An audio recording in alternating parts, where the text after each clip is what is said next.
Khatun Ahau, señora de Namam. Y ocurrió a los 10 días, 11 meses, casi un año. El día cuarto de Kimi, 14 Uo, nació su hija, la Real Señora del Sol. La repercusión fue revolucionaria.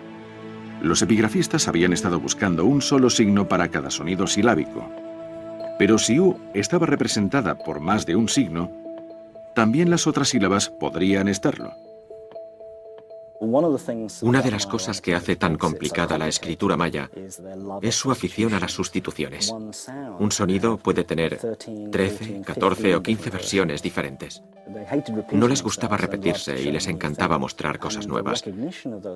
El reconocimiento de esos signos de sustitución empezó a convertir la complejidad de la escritura maya en un sistema controlable y comprensible.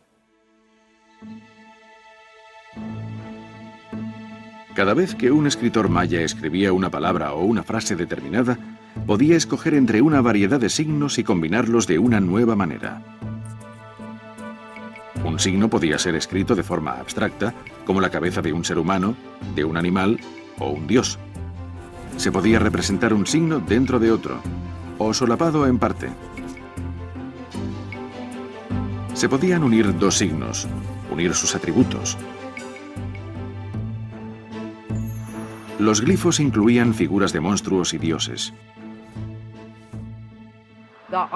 El arte del sistema es la genialidad para combinar todas esas diferentes posibilidades. La composición gráfica de la escritura maya es realmente apabullante. Había un arte y un carácter lúdico que era parte del sistema para dejar constancia de la lengua. Aunque a primera vista era complicado, en cuanto organizabas ese material visual dentro del sistema, tenía sentido y podías averiguar más cosas. Se podía descifrar el código. De repente cobró vida una imagen de los antiguos mayas, sacado de sus propias palabras.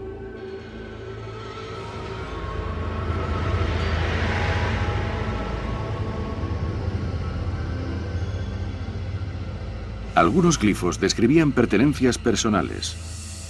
Utupa y Utup, adornos de las orejas. Ubaki y Ubak, su hueso. Ulak, su plato. Yukip, su recipiente para beber. Describen objetos importantes que pertenecen a la corte real. Probablemente son obsequios, cosas que les han regalado. Son parte de un proceso social que ayuda a unir estas sociedades. Leer esos textos es como tener una máquina del tiempo. Y para mí es un raro privilegio poder leerlos en la lengua en la que fueron escritos. Tal vez en su momento fui la primera persona que los leía en voz alta desde hacía 1000 años. De los escritos emergieron ideas más esotéricas. Había glifos que describían seres espantosos. Aparecieron glifos con escenas de animales fantásticos y criaturas con un aspecto espeluznante, como esqueletos andantes, y eran cosas muy diferentes a lo que estábamos acostumbrados a leer en los glifos mayas. No hablaban de monumentos, no hablaban de guerras, sino de los espíritus de las personas. Cuando se hicieron las interpretaciones, empezó a formarse una opinión más compleja de los mayas. En vez de esos astrónomos sacerdotes que contemplaban las estrellas, se mostraba a los mayas como cualquier otra civilización con muchos conflictos. Uno de los grandes motivos que les dio su mala fama eran los numerosos cautivos que ofrecían a sus dioses y sus antepasados. También ofrecían periódicamente lo más preciado que tenían, su propia sangre. La importancia del propio sacrificio se aprecia en esta ceremonia. Una dama real conjura la aparición de una serpiente a la que ofrece su sangre.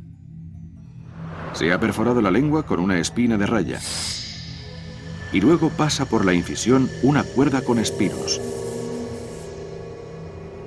Ante ella, trozos de corteza empapados con su propia sangre arden en un cuenco de cerámica. El humo forma la imagen de una serpiente. De su boca sale la figura de un antepasado. El texto superior describe la ceremonia.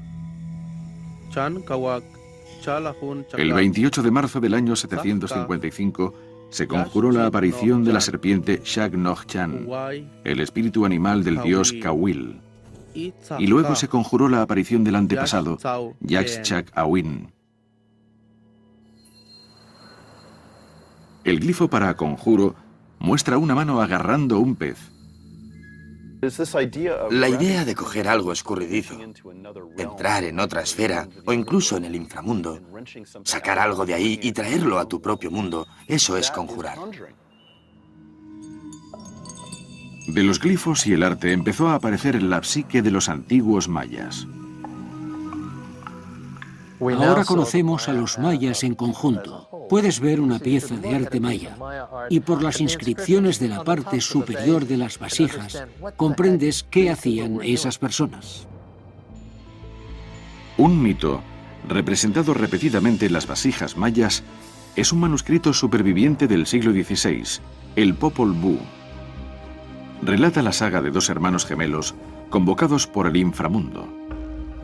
Juegan a un partido de pelota contra los señores del mundo subterráneo. Pierden y son sacrificados. Le cortan la cabeza al hermano mayor y la cuelgan de un árbol. Llega una dama joven que es la hija de uno de los señores del inframundo. Le habla a la cabeza y ésta le escupe en la mano. Naturalmente, se queda embarazada. La expulsan del reino subterráneo y da a luz a otro par de gemelos. Se convierten en valientes guerreros y regresan al infierno para luchar contra sus señores. Después de una serie de ingeniosos trucos, resucitan el cadáver de su padre, el dios del maíz, y su pueblo vuelve a tener alimento. Luego ascienden y se convierten en el sol y la luna. Este es el mito más importante que conocemos del Nuevo Mundo. Probablemente la pieza literaria más importante producida en el hemisferio occidental. La descodificación no solo ilumina el mundo interior de los mayas, sino también da una nueva luz sobre las luchas por el poder que destrozaban sus grandes ciudades-estado. Se evidenció que desde el siglo III al siglo IX, el mundo de los mayas estaba dominado por la lucha por el poder. Empezamos a ver sangre por todos lados en la iconografía y en los jeroglíficos. No eran un pueblo pacífico, sino dedicado a sacrificios muy sangrientos. Esta escultura es de un cautivo a quien han arrancado el cuero cabelludo, destripado y mutilado. A su espalda lleva leña atada para sacrificarlo en la hoguera. Había grupos bien definidos que se lanzaban a muerte unos contra otros, luchaban y causaban estragos en el paisaje. Los glifos revelan el caos.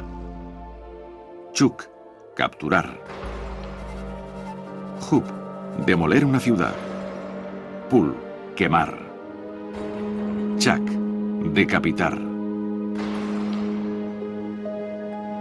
Un escritor escribió: había montañas de cráneos apilados y corría la sangre. En el último monumento datado en Copán, el gran rey Yaxpasaj pasa el cetro a su sucesor, marcando el amanecer de una nueva dinastía. Pero este nuevo reinado nunca empezó. El escritor que contaba la historia huyó, dejando el monumento incompleto. El reino ya no podía mantener ni a gobernantes ni a artistas.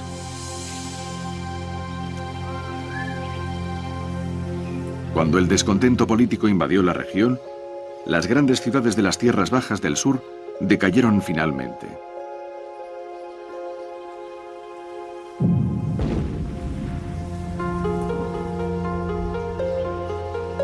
Más de 1000 años después, en 1980, los pueblos mayas estaban otra vez bajo asedio. Cuando la guerra civil devastó Centroamérica, los mayas hicieron un esfuerzo desesperado por salvar su cultura. Muchas veces nos identificamos con el pasado glorioso. Decimos, bueno, yo soy maya, veo Tikal, Copán, los monumentos que hay, entonces yo me identifico como maya. Pero muchos mayas ahora no hablan su idioma. El idioma cada vez más se está perdiendo. Los mayas eran buenos exploradores y reconstruyeron sus monumentos. Habían compartido el conocimiento de su lengua hablada y sus costumbres. Ahora querían obtener los beneficios de la decodificación. En este antiguo taller maya de Antigua, hice la presentación de un texto jeroglífico y les enseñé a leerlo. La gente se acercó a ella y le dijeron, ¿eso que habla en la pantalla eran jeroglíficos mayas? Contestó sí. Dijeron, ¿sabes leerlos? Y dijo, sí. Ahora ya sabemos leerlos bastante bien. Es nuestra historia, dijeron. Eso es lo que nos han legado. Es lo que queremos saber. Que es la historia que nunca me lo enseñaron en la escuela. Entonces, sí es muy importante para nosotros porque es la historia que no conocemos. Durante siglos, la cultura maya fue sofocada brutalmente. Sus gentes fueron obligadas a hablar y a escribir en español y a llevar nombres cristianos. Ahora, los mayas están redescubriendo los jeroglíficos y su historia. Uno de los dones más preciados que tiene cualquier grupo de seres humanos es su historia. En realidad, el proceso de descifrarlo es solo el primer pequeño paso para comprender lo que esta fenomenal civilización aportó a la herencia de la humanidad. Los glifos son la única ventana al pasado precolombino. No responden todas las preguntas de las que nos gustaría tener la respuesta, pero nos da una nueva percepción respecto a lo que ellos creían importante. Habiendo roto el código de los mayas, las palabras de sus antiguos escritores han vuelto a la vida, revelando finalmente la historia y la literatura de un mundo desaparecido.